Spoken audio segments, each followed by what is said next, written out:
I still wake up in cold sweat, remembering that smile, the way that woman reached across the stroller, snatched my 6-month-old daughter's brand-new passport from my hand, and looked me dead in the eye with that sick, satisfied grin like she just won the lottery. At the TSA checkpoint in Atlanta, I honestly thought my family was about to be torn apart forever.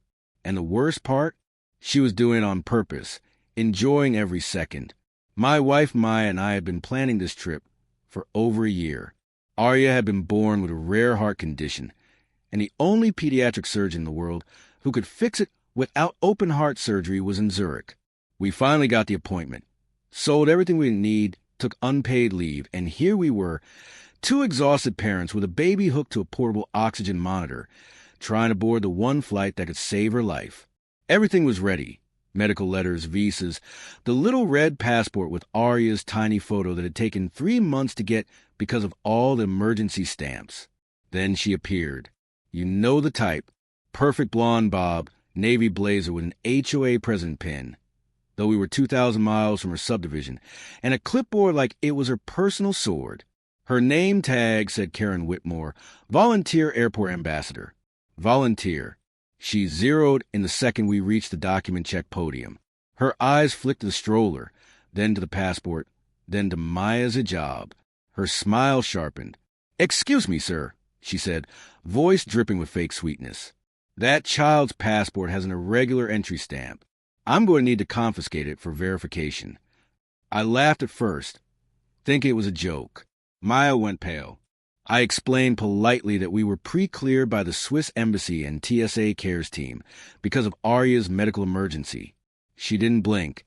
She just reached over, fingers like talons, and snatched the passport before the TSA officer could say a word. The officer looked shocked. "Ma'am, you're not authorized." But Karen was already flipping through the pages like she owned the airport. "Oh, look," she announced loud enough for half the terminal to hear. "This stamp looks altered, and this baby doesn't even look like the photo. Could be trafficking." Trafficking. She said it with that same smile, eyes sparkling like she was reading the juiciest gossip. Maya started crying silently. Arya's oxygen alarm beeped as her heart rate spiked. People behind us started filming. I felt the world tunnel. My baby was turning blue at the lips, and this woman was waving her passport like a trophy. "Please," I begged. "She'll die without this surgery. Give it back." Karen leaned close enough that I smelled peppermint gum. People like, "You shouldn't be taking American passports to terrorist countries anyway." I lost it. I screamed for a supervisor. Security started running over. Karen didn't flinch. She slipped the passport into her blazer pocket. "I'm doing my patriotic duty," she said. The TSA officer apologized, radioing for a supervisor, but every second felt like an hour. Then she arrived. Tall black woman, badge J. Carter, TSA supervisory officer. She took one look at Karen holding our passport, one look at Arya struggling to breathe, and something shifted. She didn't yell. She held out her hand. "Return the document now." Karen opened her mouth to argue, but Officer Carter cut her off with her words I'll never forget. "Ma'am, stand down or be detained." Karen's face finally cracked. She tried handing the passport to the officer instead of me, like that would save face. Officer Carter took it, inspected it for half a second, then handed it gently to my shaking hands. Then she pulled out a red folder, flipped through it, and began writing on an official-looking form. Karen huffed, threatening to call her Homeland Security contacts. Carter ignored her. She stamped something 3 times hard, then looked up at us with eyes that had clearly seen too many Karens. "Mr. and Mrs. Rahman," she said, "from this moment forward, you and your daughter have permanent diplomatic medical clearance at every U.S. airport. No more document checks, no more secondary screening ever. You walk straight to the gate, any flight, any time for the rest of your lives." She handed me the signed paper. Impossible, official, life-saving. Karen's face went purple. She screamed about abuse of power. 2 federal agents appeared, cuffed her so fast she dropped her clipboard, and escorted her away while she screamed about knowing the governor. The entire line behind us started clapping. Someone shouted, "God bless you, Officer Carter." Maya sobbed into my shoulder. Arya's color returned. I couldn't even speak. That was only the beginning. What happened next when we finally boarded the plane, and I looked closer at the diplomatic clearance letter, made my blood run cold in a completely different way. There was a handwritten note clipped to it, in Officer Carter's writing, explaining everything, why she did what she did, and the insane reason Karen targeted us in the first place. We made it to Zurich. Arya had the surgery. 6 weeks later, we were back in Atlanta, exhausted but alive, her tiny chest rising and falling without that terrifying oxygen alarm for the first time. I thought the nightmare was over.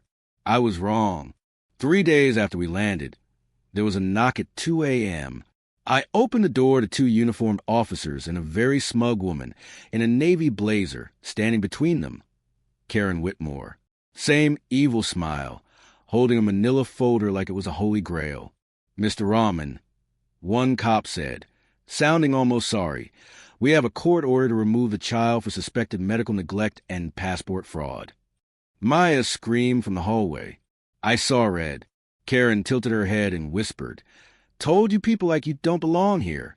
Turns out, while we were in Switzerland saving Arya's life was on the line, and Karen had been busy. Busy like a demon with Wi-Fi. She filed emergency custody papers claiming we were flight risks who had kidnapped an American child and were taking her to a terrorist-sympathizing country for experimental treatment. She attached blurry photos of Arya's medical equipment, called it torture devices, and somehow convinced a night-duty judge to sign off because she dropped names at DHS. The same woman dragged from the airport in cuffs was now standing in my doorway with police ready to take my baby. I begged them to wait, showing the surgical report from Zurich, the diplomatic medical clearance letter signed by TSA. They looked uncomfortable, but court orders are court orders. Karen stepped forward, reaching for Arya like it was Christmas morning. Don't worry, sweetie. Aunt Karen will find you a proper Christian home, she cooed. My wife collapsed. I was 2 seconds from swinging when my phone buzzed. Officer J. Carter. I answered on speaker. Carter's voice was pure ice. Put the lead officer on the phone. 30 seconds of silence while the cop listened, face going from tired to wide-eyed. He handed the phone back, turned to Karen. Ma'am, turn around. You're under federal arrest for impersonating a government official, filing false reports with intent to deprive custody, and violation of protected medical travel status. Karen laughed. You can't touch me. I have immunity as an airport volunteer. The second officer was already cuffing her. Lady, that volunteer badge expired the moment you stepped outside the airport. You're done. She wasn't done fighting. As they dragged her to the cruiser, she screamed the thing I never expected. You think diplomatic clearance just happens? Mascara running. That clearance cost $250,000 on the black market. You stole my sale. My brain short-circuited. Sale. Carter told me to check the back page of the diplomatic clearance letter.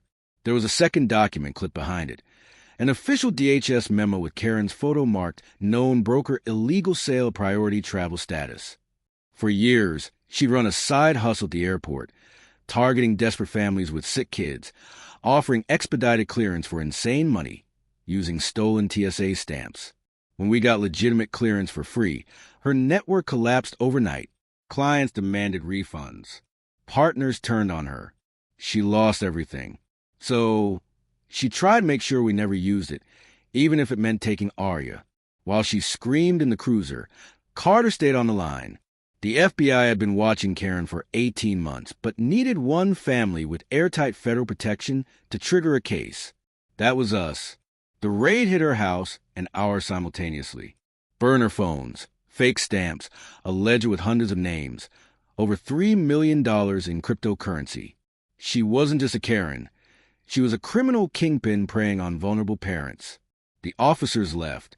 Our street went quiet, except for Karen's muffled yelling fading into the night. Maya held Arya tightly. I thought the nightmare was over. I was wrong. 2 days later, a black SUV pulled up. A man in a tailored suit stepped out with an envelope stamped TSA. On behalf of the United States government, we owe you more than an apology, he said. Inside, an impossibly official White House letter signed by the president, and 3 dark blue diplomatic passports, one for each of us, valid until Arya was 25. Under special notation, diplomatic medical immunity, global lifetime, no inspection ever required. The man spoke again. Effective immediately, your family has permanent code Alpha medical diplomatic status, higher than most ambassadors. You board first, sit wherever, never remove shoes, never open a bag, never answer questions anywhere in the world, ever. Maya cried again, differently this time. Then he handed a second document, a federal settlement, 7 figures, NDA, with one handwritten line I recognized. Thank you for helping us finally bury that monster, Jay Carter. The real twist? Karen didn't pick us randomly. Carter explained off the record 2 weeks later. Karen's daughter had died 21 years ago, waiting for a heart transplant they couldn't afford. She swore no parent would suffer like she did, but only the right families. In her sick mind, white Christian, middle-class families deserve miracles. Everyone else could wait and die. We were the final straw. When Karen snatched the passport, Carter recognized her immediately. He'd been waiting for a family with federal protection to trigger the trap. We became that family. Her attempted abduction was her undoing. In the end, Arya's almost death saved hundreds of other kids. The entire black market clearance ring is gone. Every airport in America now has the Raman protocol. Families with medical diplomatic papers are escorted personally to the gate. No volunteers anywhere near them. Some nights, I still wake to that oxygen alarm. Some nights, I still see that smile. Then I look at Arya running in the backyard, heartstrong, laughing loud enough to scare the birds. Evil lost. Love flew. And because of one monster's final act of hate, my daughter and every sick kid after her will never beg to reach a doctor on time again. That's the real ending.